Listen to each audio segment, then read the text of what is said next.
a sapsucker, a thief in search of maple syrup.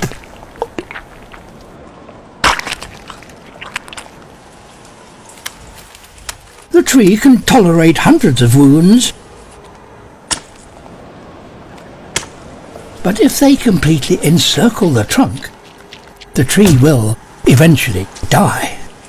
The sapsucker's break-in hasn't gone unnoticed. Hummingbirds, squirrels, and insects, but unwittingly, they help the tree. Time spent chasing the competition means less time to drill new holes. The tree gets a chance to repair its wounds, and the sap can rise freely again.